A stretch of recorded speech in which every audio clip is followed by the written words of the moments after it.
The following podcast is a W2M Network original production. Visit W2Mnet.com for all of our other great podcasts, plus news, reviews, articles, and opinions from the worlds of wrestling, video games, football, and entertainment.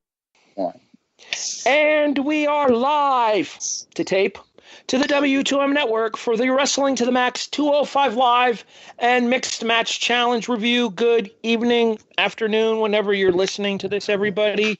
I am your host. My name is Harry Broadhurst. Joining me, as per usual, the down since day one co-host, Miss Liz Pugliese. Hello. And the John Giroux to my Ricky Bobby, Brandon Biskobing. Seriously. Did I pronounce that correctly? No. Sure, it's close. I think it's like Jean Girard. Yeah, it's some sort of French name. I knew it was Jean.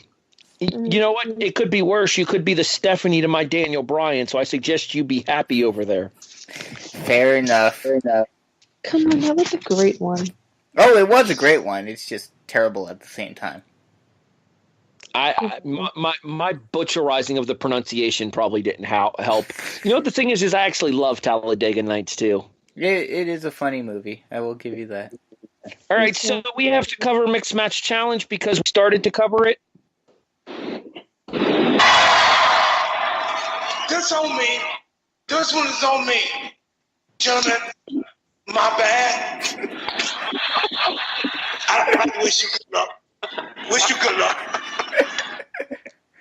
That's all you need. Miz and Oscar won, big shocker. We move on. Pretty much. Moving on. Did we just get a giggle out of Liz for the sound clip? That's pretty funny. All right, let me turn off the speaker now so that way you guys aren't echoing through my sound system over here. And with that being, we're going to move on to 205 Live because that's the only show that happened on tonight that was actually worth talking about. Hey, now we can actually exclusively talk about it again. Yeah. GF4 MMC. And if you need me to spell that out for you, the G and the R are good riddance. Yep. Mm-hmm. You can use your imagination as to what the F stands for. Let's hope that they never attempt this again. Or if they do, they change up the mixed tag rules and actually let it be intergender rather than guys wrestle guys, girls wrestle girls. Agreed. Girls? Whatever. It's so screwed up, I'm screwing it up. And frankly, I'm over it, so we're moving on to 205 Live. Our opening contest, scheduled for one fall, is a Teddy Long special. That's right. Tag match, playa. As representing the Lucha House Party, it is Lince Dorado and Grand Metalik's music. Frankly, I would have preferred Lince's, but you can't win them all. At least it wasn't Kalisto's garbage theme song. We heard that later in the night instead. They take on Akira Tozawa and Respect Me, Hideo Itami. I've been working on that for my Itami. I think it's getting there. It still needs some work. The match itself ends up seeing a no contest as Tommy goes to remove the mask of Metalik, and, well, frankly, Metalik and Lince Dorado go ape afterwards. Post-match, we see them brawling some more until the knee is clipped on Lince by, I think, Tozawa, actually, which shows a little bit of a heelish side for Tozawa here because he's kind of been questioning Tommy's intentions over the course of the last couple of weeks, but we do end up seeing Team Japan ending up leaving the Lucha House Party laid out. Brandon, your thoughts on the opening match / segment? Well, first off, let me say that they are definitely telegraphing the fact that there are going to be tag team titles coming in the near future with how they were mentioning, the best tag team in 205 prior to the match and everything in the whole segment prior to the match occurring. But the match itself, it wasn't really much. It was a double disqualification or whatever, whatever it's going to be called. It was a no contest. But, the ending, it's kind of interesting that they're deciding to turn Team Japan into the heel team in this scenario. But the bigger question that I have that I've mentioned ever since they started this whole thing with the tag teams is these are the only teams that they've really been focused on. So, what you can't have a division just on 2 teams.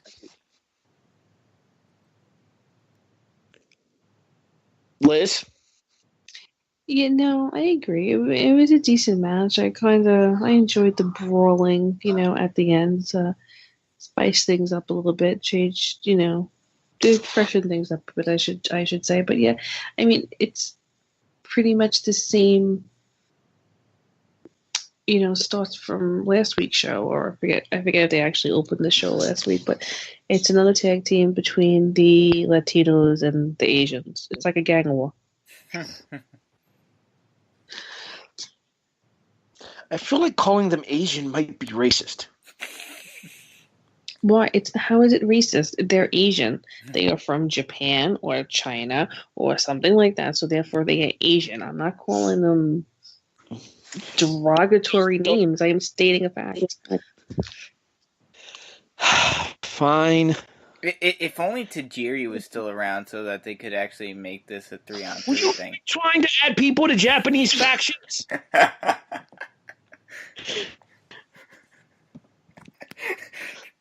If I had a mute button like I do on Mondays, I'd be using it right now.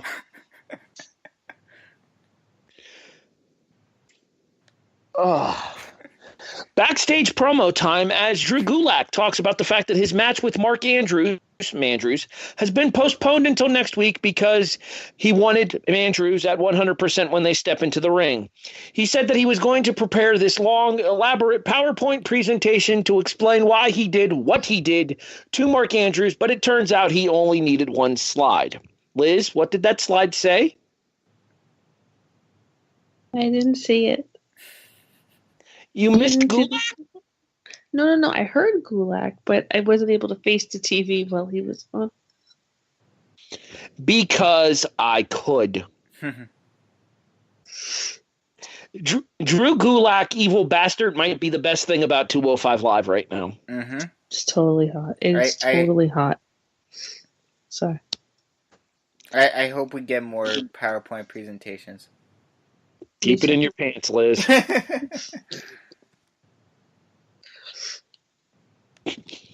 I'm sure she likes the next guy that's going to be coming out, too. Well, speaking of the next guy coming out to the ring, our next match scheduled for one fall is Tony Nese looking to pick up a rebound win against his name really doesn't matter.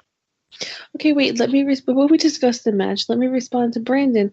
No, actually, I don't like Tony Nese. Really? I mean, I like him. He's a great competitor, but I don't have that, oh my God, let me fangirl over him I was thinking a you did moment because type of of the thing. whole thing with Balor and his abs. Oh, okay, wait, this is totally off topic, but the only reason I do that is to counteract all the freaking times I have to look at Tennille in the skimpy bathing suits. Oh, okay. For the record, Tennille in the skimpy bathing suits is the best part of that group chat. I know, but really, I mean, it's Finn's an attractive guy, and he does have some set of abs. But I really just post it as a little bit like, haha, I can do this, post this crap too. Brandon, I don't know about you, but I miss hot ass evil Emma. I preferred her as her dancing gimmick, though. And she's not on 205, so let's get back on track. Yes. We are about to. Give me a second. I was getting there. As Tony Nese takes on Jonathan Pierce in a squash match. Literally. It's a squash match. Pierce gets no offense. Nese beats his ass and ends it in about 3 minutes with the running knees in the corner. Rebound victory for Nese after losing the match to Mandrews last week here. We'll see if it goes anywhere. I sincerely doubt it. Brandon, anything?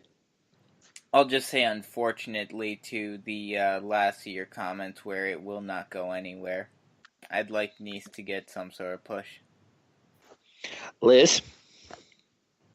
Yeah, agreed. I think it was just them trying to make him look, dominant and fierce. And Wait. Are you telling me they tried to make him look strong? Anyway. So nice. if anything comes out of it, it won't be for a while. Backstage, we see the Lucha House Party second tier, because obviously Kalisto's the leader, getting looked at by the medical staff. Kalisto's checking in on his amigos. When Buddy Murphy bumps into him, he says, "Don't worry, they have a match later, but Buddy will make it quick so that way Kalisto can get back to his friends." What a dick move. I approve. I approve as well. Much to Brandon's dismay, we do not get a weigh-in for Buddy Murphy this week. Damn it. So apparently Buddy Murphy Crash Holly 2018 has gone the way of the dinosaur. Now I want Murphy to carry out a scale to ringside with him like Crash used to. you know what? I just works at 1:30 in the morning. I'm just hoping that I can actually give him the Cruiserweight title on 2K if he does win the title. That's a very interesting question. I don't know if he actually qualifies as a Cruiserweight on 2K18. Well, I still have 2K17, but same difference. Either way. Wait, more importantly here, are you, playing out the shows? Yes, that's what I do. Why? Because I can. Fair enough, I guess. Our main event, scheduled for one fall, is the aforementioned Buddy Murphy versus Kalisto match, and I think it is safe to say that these two tore down the house. Oh, yeah. Including a pair of completely unnecessary bumps by Kalisto. Brandon, we were talking about this match on Facebook, and I sent you 4 simple words. Do you remember those 4 words that I sent you? I'd have to go back, but... dick move. What a dick move. Liz, the vertical suplex on the apron where Kalisto only hits the edge of the apron. Jesus. Yeah, that was pretty wild. And then he one-upped himself with the monkey flip onto the announce table. That was a great spot. Did he get hit on the apron twice? Or no, just once. Never mind. Not only did he monkey flip him onto the announce table, he didn't even remove the monitors first. What an asshole. It was great how Vic was super selling it by saying that their monitors were destroyed now. If you looked at the announce table when Kalisto landed on it, their monitors went out. Oh, they did? Oh, okay. Yeah, legit. Their monitors went out from the way that Kalisto hit the table. Liz, your thoughts on this contest? It was completely unexpected how good that match was. I mean, obviously both guys have it in them. I think most would agree, but I wasn't expecting it. I was kind of expecting to be struggling to pay attention, but it was one damn good match. It was definitely the match of the week. Oh, hands down. The only one that's come close is last night's Finn versus Seth match, but we just saw that same match 2 weeks ago on Raw. Mm-hmm. Yep. Whereas this came off as something completely new, completely fresh, and completely different. Buddy Murphy unexpectedly has become a shot in the arm that maybe 205 needed. Has he not, Brandon? Oh, definitely. And, the crowd definitely showed it. We got a bunch of this is awesome chants. We got a bunch of 205 live, or 205 chants. And then we even got a Fight Forever chant, which was crazy. This match just tore the house down, and considering how 205 has been received over the last couple of weeks, and we talked about it last week on this show, they've been at smaller venues. They haven't been in the big cities yet for 205, and yet they're still getting the fans behind them. If they're getting the fans behind them in Nashville for this match and getting those types of chants now, can you imagine how crazy the crowd's going to be for 205 on Tuesday next week in New Orleans after Mania? I think it'll depend on how much of the Mania crowd sticks around for SmackDown and then 205 Live afterwards. I think a good portion will, especially in the new format. I think a lot of people do stay for both Raw and SmackDown now. I also feel like 205 Live may end up getting a needed boost as well with a certain person leaving NXT come Saturday night. You think he'll be done? I think that he's going to end up moving to the main roster regardless of what happens in that match. Okay. I don't know who we're talking about. We're talking about Johnny Wrestling. Yes. Oh, okay. Liz doesn't watch Next. Shut up, Barry. You called it that earlier, and it took everything I had not to say anything because I wanted to build towards that joke. I know, but I've always called it that. I really don't care. If he shows up on a main roster show, I honestly think it'll be 205 Live. I disagree with that idea because I feel like he could be a main roster Bryan, the next version of Bryan. But now that Bryan's cleared, I don't think that the main roster needs a Bryan-type character. And Gargano plays that perfect white meat babyface that, honestly, I don't think 205 Live really has. Because you have Cedric and Mustafa as the two head babyfaces right now. And we'll talk about those two in a second here because both the main event video package and then our prediction for WrestleMania is still to come. But honestly, I stand by my prediction that I made going into WrestleMania for one of them there, which would only leave one of them as a babyface. And not only that, it's not the person that you would expect to be a babyface under WWE culture. Mm-hmm. Which will be an interesting dynamic if they do decide to go that route. Especially considering the whole packages and everything they've done with him. But in terms of Gargano, I think you're probably right. And I'd be okay with it because, while he's stayed on NXT and he's been in WWE a lot longer than this, he is technically a Cruiserweight original. He was in the tournament. So, Just as importantly, too, in that regard, I think now that 205 Live is under Triple H and Adam Pearce control, he's much more inclined not to get lost in the shuffle and bring many more eyes to the product as well, which is something 205 Live would benefit from as well. Very true. Liz, do you have anything to chime in here? I mean, I know you don't watch a ton of NXT, but I'm sure you're familiar with white meat babyface that is Johnny Gargano, Johnny Wrestling. Yeah, I do. I mean, I don't watch it, but I do try to keep up on it. But I'll really admit, struggle sometimes to put a name, to a face, and I don't really keep up with the rumors that going on about them.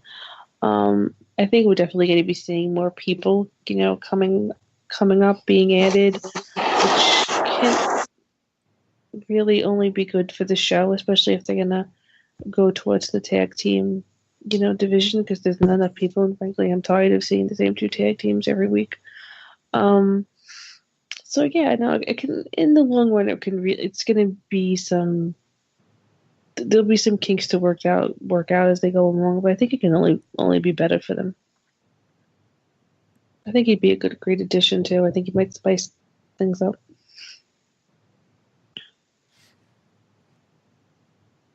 Sorry, my phone hates me. I'm back. All right. That moves us into... Hold on, where were we at here? I lost my place because of my phone going all glitch on me there for a second. We're now on to the main of... Well, not... Well, there's a Drake Maverick promo in between the main event segment, so let's talk about the Drake Maverick promo as well.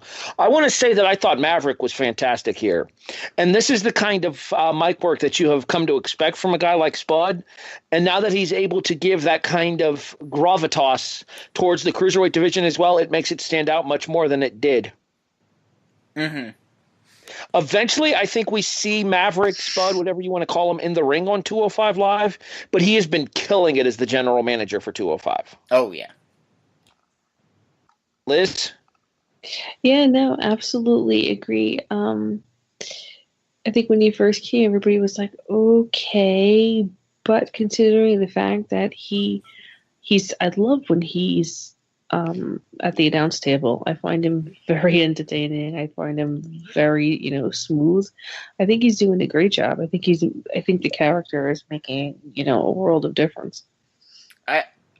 While I like what he said in this whole package, and I like him putting in that effort to get the whole division over. This leaves a sour taste in my mouth that, they went through all of this work just for the Cruiserweight title match to just be put into that same dead spot of, hopefully they open the doors a lot earlier this time around than they did last year in Orlando. Because considering what he was talking about, and how he was mentioning, get there early, all of this, I think this is going to be the first match that goes on during the pre-show. And that means that unless they open the doors early before the pre-show starts, most of the crowd is not going to be in time to see this match. And that's very disappointing. See, I took that as him making a reference to the mess of how we had that great match that nobody saw in the arena because nobody was there.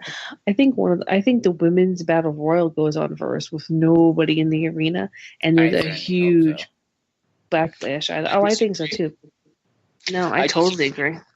I disagree now because I think with the USA Network announcing that it's going to air the second hour of the pre-show, both of the battle royals end up on the USA Network from 6 to 7. Yeah, well, then if that's the case, then the Cruiserweight title match definitely gets put on the first hour, which means that hardly no one's going to be in the building for it. Hopefully it's closer towards the end of the first hour than the beginning of it, though. Hopefully it's somewhere around that 5:30, 5:45 mark East Coast time. Hopefully. But even then, with, what is it, 70-some-odd thousand you can fit in the Superdome,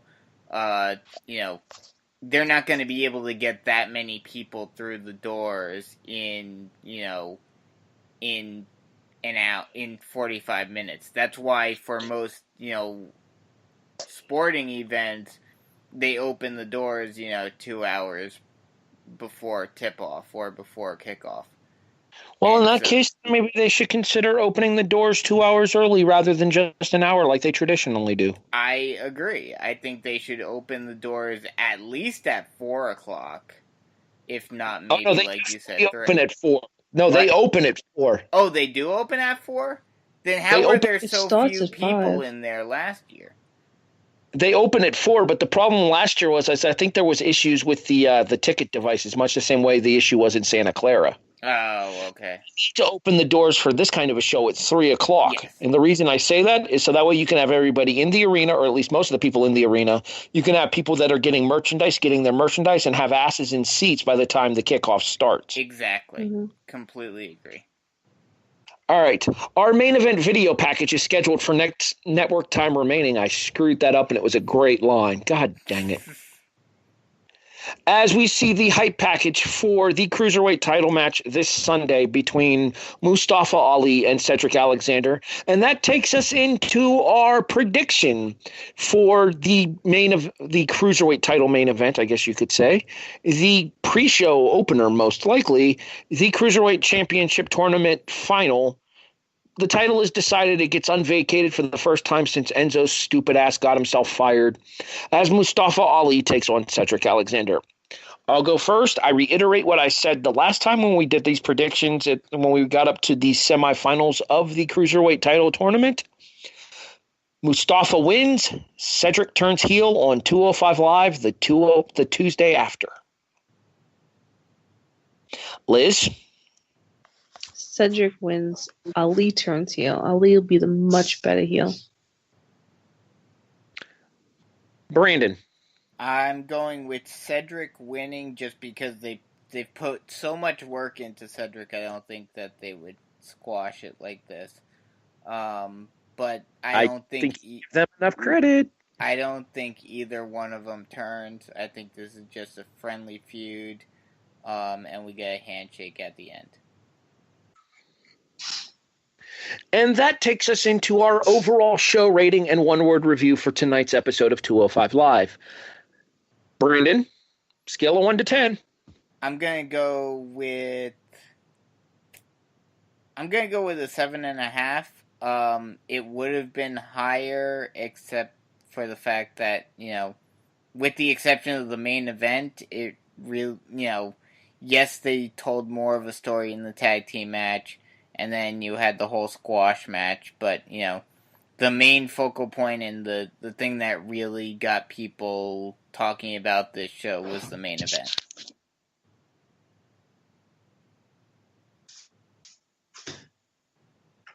Liz, how about you? Scale of 1 to 10. I'm gonna agree with Brandon.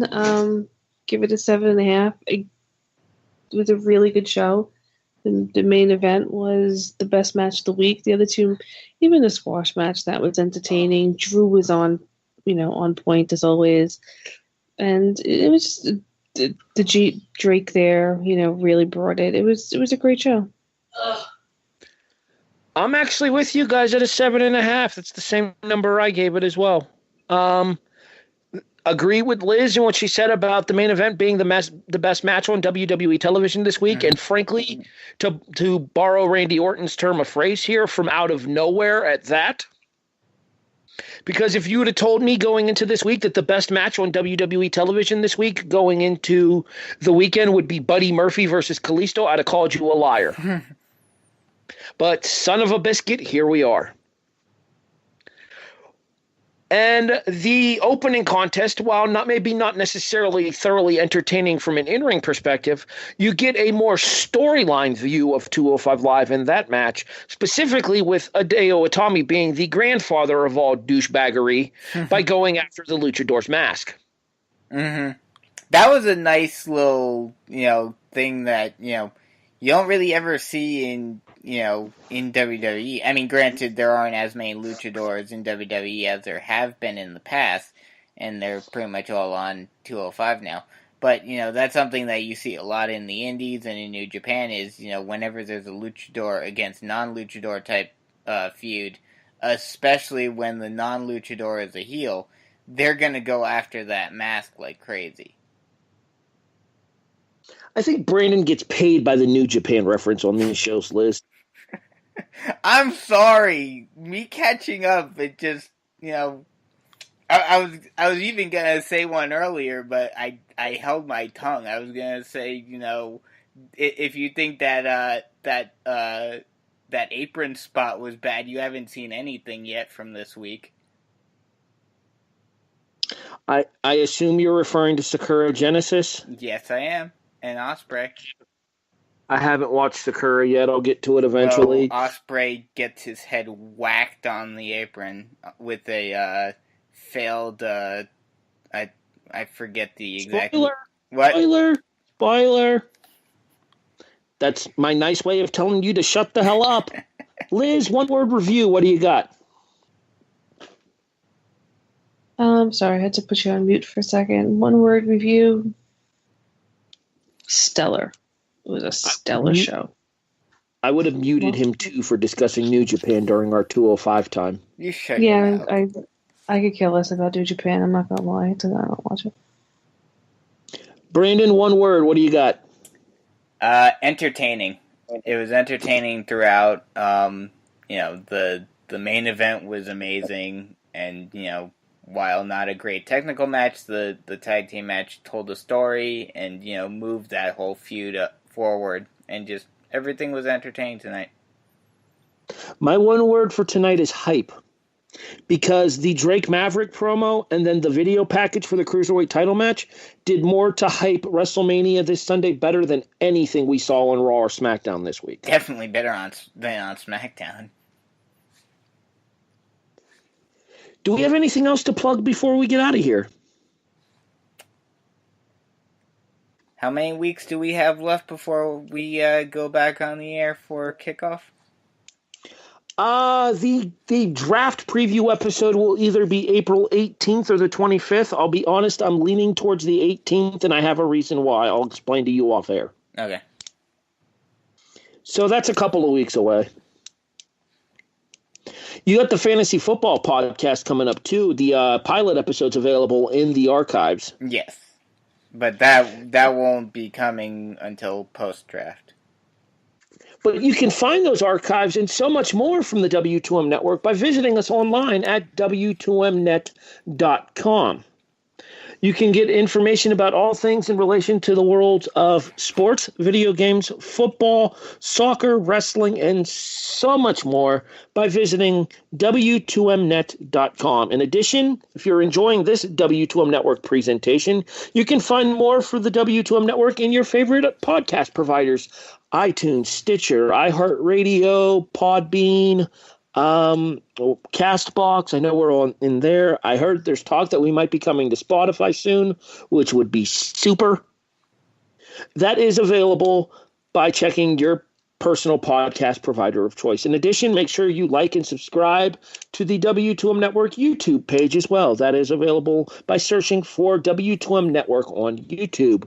So, for the co-hostess with the mostest, Miss Liz Pugliese, and my co-host, Brandon Biskobing, I'm Harry Broadhurst, thanking you for listening to the Wrestling to the Max 205 Live and Mixed Match, my bad, this one's on me, challenge review from April 3rd, 2018. Thanks for listening, everybody. We'll catch you guys next Tuesday for the Mania After Mania 205 Live edition. Have a good week.